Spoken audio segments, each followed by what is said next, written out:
त्यानंतर एक breaking news आहे। मोठा माओवादी नेता बंडी प्रकाशनं आत्मसमर्पण केलं आहे।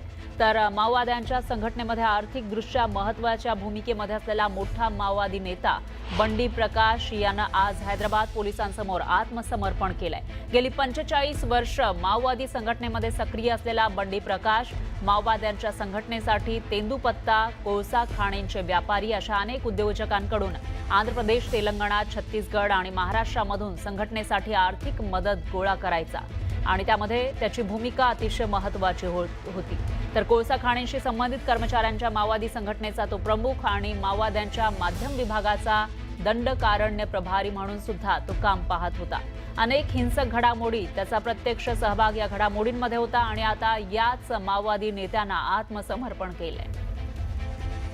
आणि याविषयी अधिक माहितीसाठी आपले प्रतिनिधी महेश तिवारी हे आपल्यासोबत जोडले गेले आहेत। महेश, काय सांगाल, किती मोठं यश माओवाद्यांची जी काही एक माओवाद संपवण्यासाठी जी मोहीम सुरू करण्यात आली आहे सरकारनं, त्याला हे एक मोठं यश म्हणावं लागेल?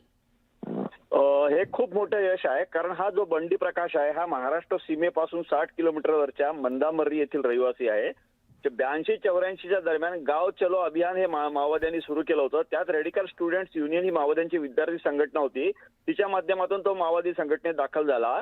आणि कोलबेट जो आहे म्हणजे विदर्भाच्या सीमेवरचा तेलंगणाचा कोलबेट, त्या भागात कोळसा खाणींशी संबंधित जे कर्मचाऱ्यांच्या संघटना होत्या त्यामध्ये माओवादी विचारांचा प्रभाव पसरवण्यासाठी त्यांनी खूप मोठी भूमिका बजावली। त्यातून अनेक जे कोळसा खाणीमधले होते, म्हणजे आपण मी तुम्हाला महत्त्वाचं नाव सांगतो, तेलतुंबडे सारखा जो कोळसा खाणीत काम करणारा एक कर्मचारी होता, तो सुद्धा माओवादी संघटनेत गेला। तो बंडी प्रकाश याच्यामुळेच तो गेला होता।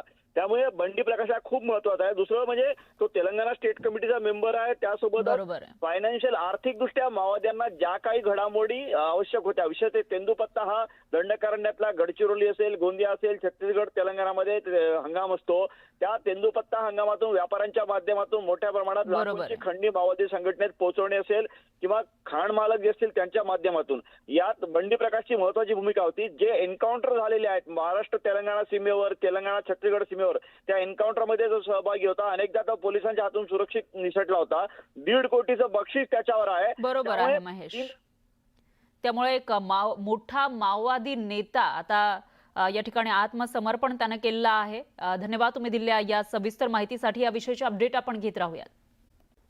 ब्रेकनंतर पाहूयात पुढची बातमी। परतीच्या पावसानं झालेल्या भात शेतीचं नुकसान झालेलं आहे। अशातच भिवंडीच्या आमदारांनी शेतीच्या बांधावर जाऊन शेतीची पाहणी केली आहे। परतीचा पाऊस झाला आणि त्यामुळे मोठ्या प्रमाणामध्ये भात शेतीचं नुकसान झालंय। तर आमदाराच्या पाहणी दौऱ्यादरम्यान शेतकऱ्याला अश्रू अनावर झाले। वर्षभर खायचं काय, जनावरांच्या चाऱ्याचं काय करावं आणि भात शेतीसाठी घेतलेल्या कर्जाची परतफेड कशी करायची, असा सवाल यावेळेला शेतकऱ्यांनी विचारला। काय करायचं काय, मी आता आत्महत्या करू का काय? ही वेळ माझ्यावर आलेले साहेब सुद्धा माझं चालतो रे। करायचं का आम्ही शेतकरी, जगाचं कसं? माझं सगळं शेतकरी असं अनेक शेतकरी आहे पेवडी तालुक्यातले, सर्वांच्या परिस्थिती वाईट कठीण आले। कसली दिवाळी आमची गोड गेले, गोड काय नाही गेलेली दिवाळी आमची, परत पंचनामा आमचे।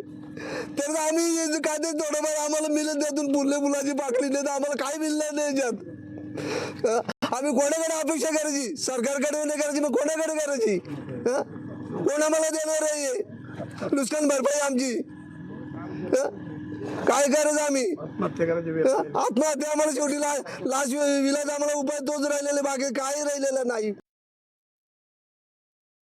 भिवंडी तालुक्यामध्ये अवकाळी पावसाला धुमाकूळ घातल्यामुळे आधी सप्टेंबर महिन्यात झालेल्या भात पिकाच्या नुकसानानंतर आता 4 ते 5 दिवसापासून पडणाऱ्या अवकाळी पावसामुळे आताही पुन्हा शेतकऱ्याचं कंबरडं मोडलं असं आपण या दृश्यामध्ये पाहू शकता। या ठिकाणी जे भात पीक आहे ते पूर्णपणे पाण्यामध्ये याची नासाडी झालेली आहे। भाताच्या असलेले जे लवंगाला असलेले जे कणस आहे, कणसाला पूर्णपणे रो आल्याचं आपण प्रत्यक्ष या ठिकाणी पाहू शकता। या ठिकाणी आज भिवंडी ग्रामीणचे आमदार शांताराम मोरे यांनी प्रत्यक्ष शेतावर जाऊन भात पिकाचे झालेल्या नुकसानीची पाहणी केली. यावेळी शिवसेने नेते प्रकाश पाटील असतील, काही स्थानिक लोकप्रतिनिधी असतील, सेवा सोसायटी कृषी उत्पन्न बाजार समितीचे संचालक मंडळाचे काही अधिकारी असतील, पदाधिकारी असतील, यांनी प्रत्यक्ष शेतकऱ्याच्या बांधावर जात शेतामध्ये उतरून प्रत्यक्ष पाहणी केली आहे. यावेळी मात्र शेतकऱ्यांनी आपल्या भावना व्यक्त करताना आपण जगावं की मरावं हा प्रश्न आपल्या समोर येऊन ठाकला आहे. वर्षभराची खावड भागवायची कशी, गुरांचा चाराचा प्रश्न सोडवायचा कसा आणि कर्ज घेऊन केलेली भातशेतीचं कर्ज फेडायचं कसं, या अनेक प्रश्नांच्या विवंचनेमध्ये भिवंडी तालुक्यातील बळीराजा हा संकटात सापडला असताना मात्र येथील भिवंडी ग्रामीणच्या आमदार यांनी येथील शेतकऱ्यांना आश्वासित केले आहे का आज होणाऱ्या कॅबिनेट मंत्रिमंडळाच्या बैठकीमध्ये मुख्यमंत्री आणि दोन्ही उपमुख्यमंत्री यांना आपण या संदर्भात भिवंडी तालुक्यात असलेली भात शेतीची आपण प्रत्यक्ष माहिती देणार आहोत आणि लवकरात लवकर शासनाकडनं याच्या शेतकऱ्यांना मदत मिळावी यासाठी प्रयत्न करणार असल्याचे आमदार शांताराम मोरे यांनी यावेळी सांगितले. नरेश पाटील, न्यूज 18 लोकमत, भिवंडी.